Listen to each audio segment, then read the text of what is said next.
Hello friends, आज हम आपके साथ करेंगे कॉम्प्लीमेंट्री गुड्स। इकोनॉमिक्स का, बल्कि माइक्रो इकोनॉमिक्स का एक बहुत इंपॉर्टेंट टॉपिक है। तो सबसे पहले सिंपल लैंग्वेज में जानते हैं कि कॉम्प्लीमेंट्री गुड्स क्या होते हैं। कॉम्प्लीमेंट्री गुड्स वो गुड्स होते हैं जो मिल के एक पर्टिकुलर डिमांड को पूरा करते हैं। जैसे आपकी डिमांड है, आपने कार चलानी है या एक जगह से दूसरी जगह जाना है, उसके लिए आपको व्हीकल चाहिए। तो कॉम्प्लीमेंट्री गुड्स इस केस में क्या हुआ, आपकी व्हीकल और आपका फ्यूल। अगर आपकी डिमांड है, आपने किसी से बात करनी है और वो इंसान दूर बैठा है, तो अगर फ़ोन ही एक मीडियम है तो कॉम्प्लीमेंट्री गुड्स है सिम और आपका फ़ोन सेट। ठीक है। तो in simple words, these are those goods which jointly satisfy a particular demand. आपको गर्मी लग रही है, आपको पंखा चलाना है, पंखा बिजली के बगैर तो नहीं चलेगा। तो कोई भी ऐसी दो या दो से ज़्यादा चीज़ें जो मिल के आपकी डिमांड को सेटिस्फाई करें, उनको हम कहते हैं कॉम्प्लीमेंट्री गुड्स। एग्जाम्पल मैंने दिया phone and SIM, car and petrol. आप और भी एग्जाम्पल लिख सकते हैं। बट टेक्निकल टर्म्स में ये वो गुड्स हैं जिसमें these are those goods in which a rise in the price of one good will lead to fall in the quantity demanded of another good and vice versa लिख देता हूँ। and vice versa, vice versa का मतलब उल्टी situation.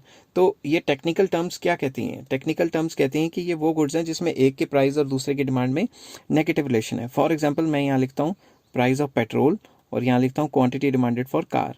आपको पता है petrol अगर बहुत ज़्यादा महंगे हो गए तो कार की जो पेट्रोल कार्स हैं उनकी डिमांड तो गिर जाएगी ना, सीएनजी वगैरह की उठ जाएगी, मगर पेट्रोल कार की डिमांड गिर जाएगी। और अगर पेट्रोल सस्ता हो गया तो कार की डिमांड बढ़ जाएगी। तो ये वो गुड्स हैं जिसमें एक के प्राइस और दूसरे की डिमांड में नेगेटिव रिलेशन है। तो चलिए हम इसको शुरू करते हैं। Diagram, X axis, Y axis, point of origin. यहाँ मैं लिख देता हूँ प्राइस ऑफ कार, यहाँ पे लिख देता हूँ क्वांटिटी डिमांडेड फॉर कार। अब मैं जो कार की बात कर रहा हूँ ये पेट्रोल कार्स की बात कर रहा हूँ, पेट्रोल कार्स की, डीजल और सीएनजी वगैरह या और कार्स की बात नहीं कर रहा।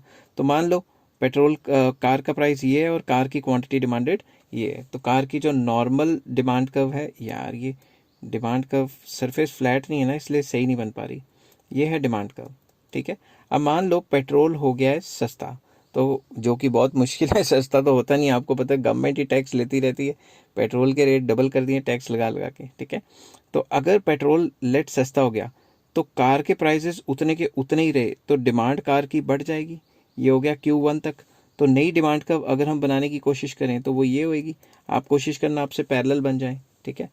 तो अगर प्राइस ऑफ पेट्रोल गिर जाता है तो डिमांड फॉर कार बढ़ जाएगी। क्यों? क्योंकि कॉम्प्लीमेंट्री गुड है। ठीक है। तो बेसिकली कॉम्प्लीमेंट्री गुड्स वो गुड्स होते हैं जिसमें एक के प्राइस के गिरने से दूसरी की डिमांड बढ़ जाती है। ऑन द अदर हैंड, अगर पेट्रोल महंगा हो गया तो पेट्रोल कार्स की डिमांड क्या होंगी? गिर जाएंगी। उस सिचुएशन में इसको डिक्रीज इन डिमांड कहेंगे। तो प्राइस ऑफ पेट्रोल अगर बढ़ जाता है, जो कि अभी की सिचुएशन है, तो डिमांड फॉर कार गिर जाएगी। ठीक है। तो बेसिकली ये जो प्राइस ऑफ सब्सिट्यूट या कॉम्प्लीमेंट्री गुड्स हैं, ये अदर फैक्टर्स आ जाते हैं और अदर फैक्टर्स की वजह से डिमांड में जो चेंज आता है उसे शिफ्टिंग कहते हैं। ये आपको मैं पहले भी बता चुका हूँ।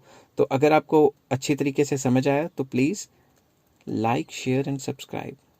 Like, share and subscribe. Take care, have a nice day.